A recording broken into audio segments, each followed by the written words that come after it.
Hey guys, what's up there? Welcome to United Chokros. Man United won, Leicester City 2. I seem to be very happy. You guys look at AB, look at Bushit. Every one of us is happy. Not because Liverpool are out of the Champions League, because a bunch of kids, our reserve team has managed to put on a really good display, and Solskjaer was not happy with the fixtures. 4 games in 7 days. It was absolutely not fair, but then the bunch of reserve teams showed up and played a wonderful display. So kudos to them. And we have decided the three of us that we're not going to talk any negative reviews. It's only going to be positive talk about last night's game. Also, we're going to talk about Cavani's contract extension and buying us in a defensive midfielder and a bit of tomorrow's game as well. So without any further delay, let's begin the video.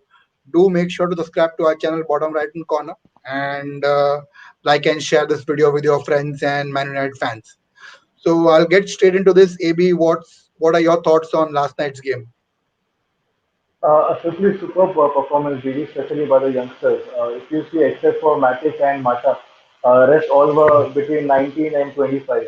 No one Correct. above that. And that was the best part to see in this team. So, one thing is good that we have a bright future in our hands. We have many talented players in the squad. It Mhm. was great to see Elanga play. I just heard his name for the first time yesterday. And to see him play was simply nice. It was a very decent game, really. Not the Correct. best of game, but he has a very decent start to his career. And I think Mhm. so with more of game time, I would be, in a better position to say that he is fit in this squad. It is a big task for these youngsters to be in our starting 11, Mhm. being the likes of Bruno Fernandes, Rashford, and all the big stars who did not play yesterday much. But overall, yes, I was very happy with the performance. Would be more happy if you would have ended on the winning side, but Yeah, that's fine. It was a very good performance. Unexpected again that Solskjaer would start this team, but very happy to see them play. yeah, absolutely. It was a brilliant performance, and although we lost, but we could see a lot of youngsters showing their skills and a lot of promise for the future. We have today with us Bushit as well, and he was in one of our previous videos the second time. With us, welcome to the channel, Bushit. Your Thank you, thoughts David. and aspects. You're welcome. Your thoughts about last night's game. What do you think, in spite of the loss, were there any positivities and the future, talent?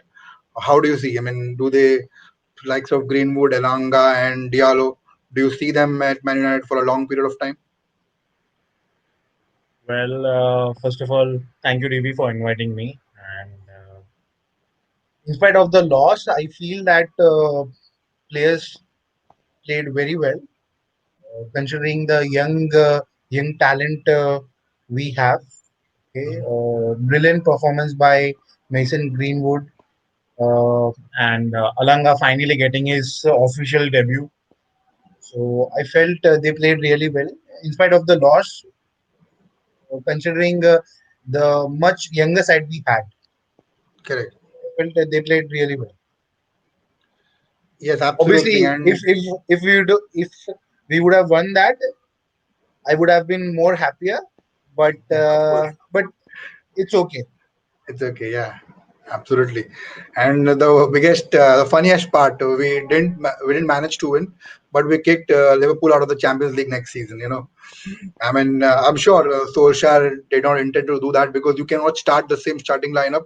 It's Jurgen Klopp. I just was watching his interview. Just said it's crime to make a team play on Sunday, Tuesday, and Friday on Thursday.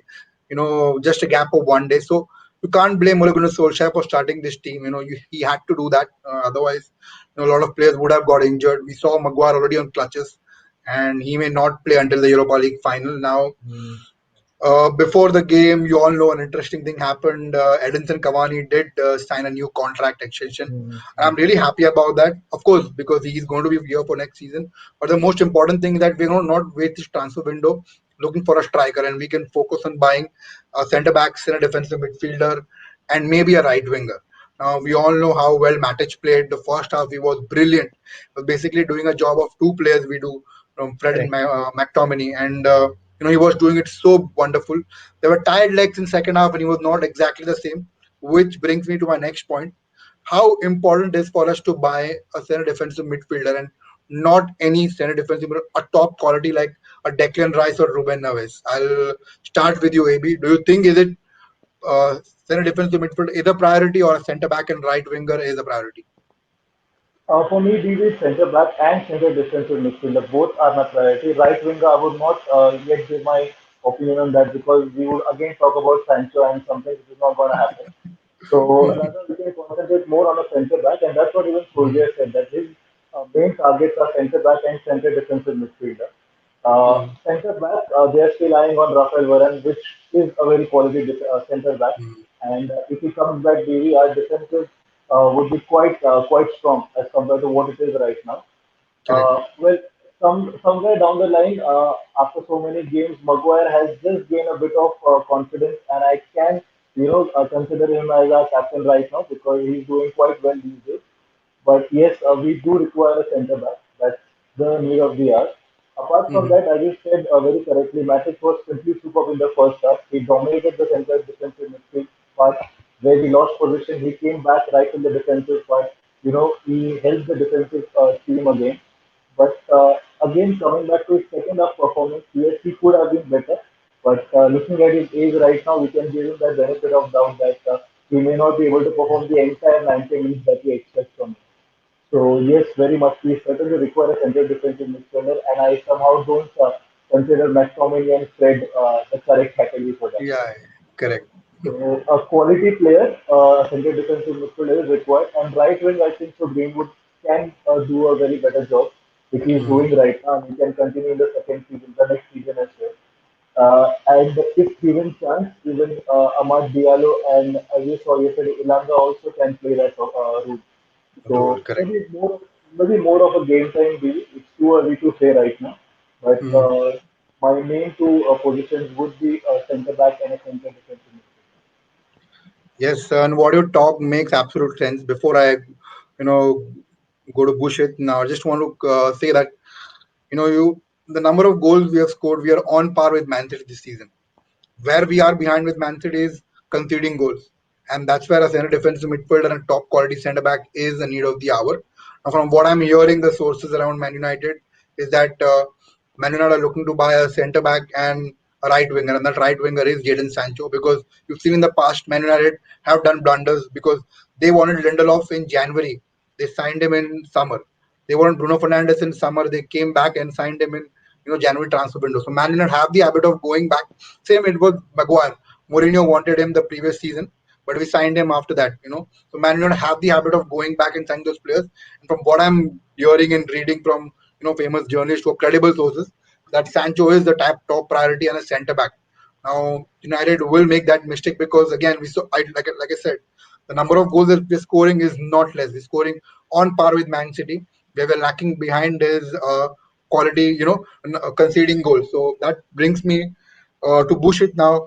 Do you think that buying just a regular, one for the future centre back and centre defensive midfielder, or do we need a top quality centre back and a defensive midfielder like Varane and Rice, or do we go in for someone for the future like at 21, 22 years of age? Well, if we come across a situation like this where Maguire is not available due to any injuries, then we definitely, yes, we need a strong and solid centre back. We must look after a centre back who can come in and take up the responsibility and deliver as well. Mhm. So I would say yes, we need a centre back. It's a very important position where the game will be controlled and he can monitor the game. I feel it's Correct. very important. Yeah. Yeah, absolutely. And we already have one for the future into Anzebe. So it's pointless buying a centre back who is young. We need a top quality centre back, like AB rightly said. Varane is the one, should be Varane, Man correct. United's top priority, yes, because also Chelsea and PSG are monitoring his situation. So we all know when Man United are in competition for other clubs, Man United don't do well. We lost to Upamecano to Bayern, and we signed Bruno Fernandes because no other club was in for him. We signed Maguire because Man City backed off because of his huge transfer demand. So we only sign those players when other clubs are not in for them. So that's what scares me a lot. From like I said, Man United's board's dream signing is Varane, Rice, and Sancho. But can they do that those deals because other clubs are there in for them? Now Jadon Sancho, the likelihood is that he will leave Dortmund because he wants to go this time. And we had a competition with Liverpool, but unfortunately they have not qualified for the Champions League. So this gives us an easy path. I'm not saying that we should sign Sancho, but then if Man United, I just don't want United to waste the entire transfer window after one player, like we did last season. We wasted after one player. We didn't focus on buying other players. Cavani could have come at the beginning of the transfer window. We waited because it's see. I'm not criticizing the Cavani signing. We signed Cavani because we couldn't sign Sancho or other player. There was a panic buy. It's worked well for us and he's done really well. But then I do not want United to do that again. And the pressure is on Glazers. So before I go on to the Liverpool game, tomorrow's game, I want to ask both of you, who do you think, what will United end up this season with? I mean, after the pressure on Glazers and they have to do well, they have to spend. Do you think United will spend or it will be another blunder transfer window? Maybe what about you? It could be 50-50. I'm not really sure because Blazers always are unpredictable. They show Mm, you that they are really thinking about the club or the club really means a lot to them. But when mm, it comes to show it at the time of the transfer window, it's completely the opposite. But I hope those protests what happened may have opened their eyes that the fans are not going to keep quiet anymore, and correct. they will have to act upon the the betterment of the club. So Sancho could be an ideal deal, as I said in the last video as well. We could be bought Mm, in, and just to make the fans happy or to please them that we are thinking for the club or we are thinking really big for the club. So that could be a possibility. Sancho may come, and that's what I hear in the news or read in the news that Sancho could be the biggest target that Manchester United is looking out for right now. And as you correct. said very correctly, since Liverpool also has backed out, or maybe they are not going to be part of the Champions League, so Sancho Correct. also might have a Difficult. clear vision that Yeah. he's not going to play Champions League next season, so it does not make any sense going to Liverpool. Rather, if given an option, he may come to Man United. So this Blazers are really unpredictable, but I hope he comes. Or it's all good for us if he comes. Mm, correct. Now, Bushit, I want you to answer two questions. The first one, which I asked AB, and what are your predictions for tomorrow night's game? Do you think United will win or draw? Your school and predictions, and who will score the goal? Well, first I'll answer about tomorrow's match. I feel definitely Man U will come back charging after losing to Leicester.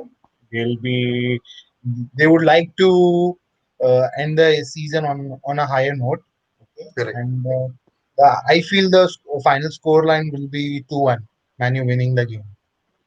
And regarding the first question about Glazer spending the money on the transfer, I feel after whatever happened, okay, last 1 month, I feel definitely they would like to spend and gain the trust of the fans Yeah, back. absolutely. Yes, Ideally, yes. ideally that would be the best thing to do, or else more such games will be keep on getting cancelled, like it happened weeks ago. Yeah, So yeah. I feel they must look forward to buy good players, sign good players, and spend some money on buying some players.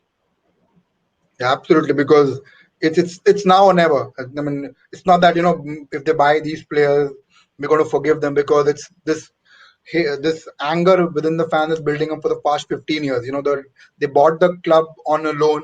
They put that debt of loan on the club and the club's money, and we've been in that bad run of financial situation since last 15, 16 years. And not only that, they have removed dividends from the club funds and put in the pocket. No other club owners have done that.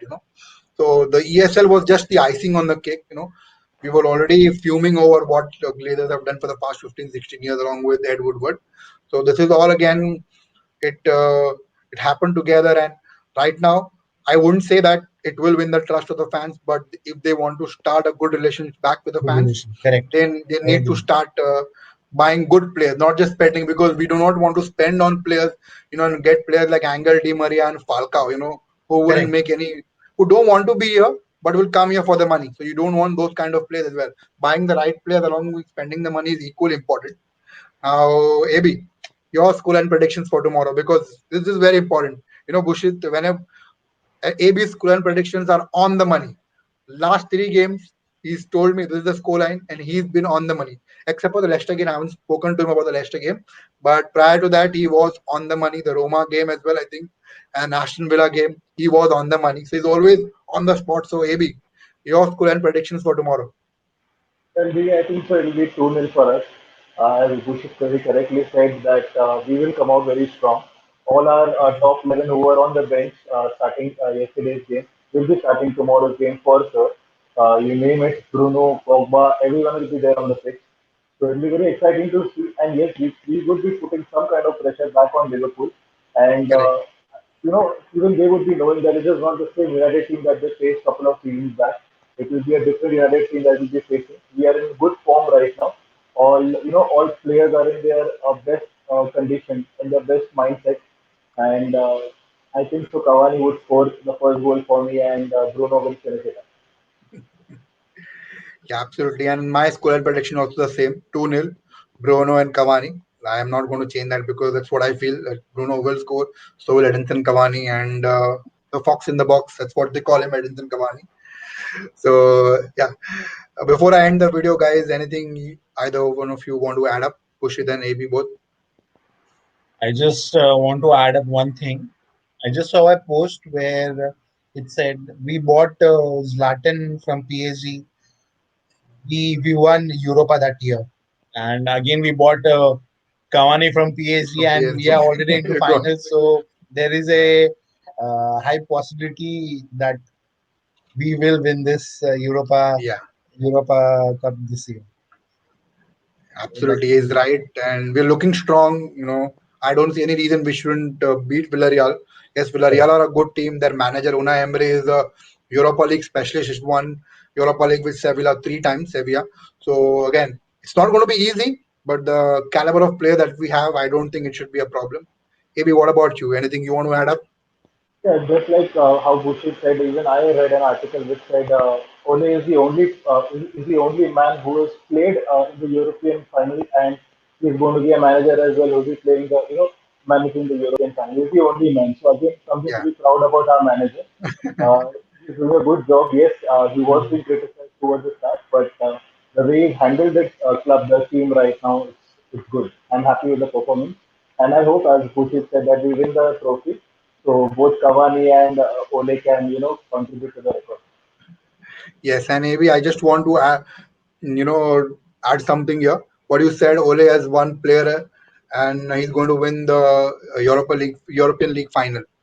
Next year I want to do one better. He has won a Champions League final. I want to be him to be in the Champions League final as a manager again, because if we, like I said, if we buy the right players, spend the right money in the right way, I don't think there is a progress is there. Last year we were third with 66 points. We've already got 66 points. We're going to finish second.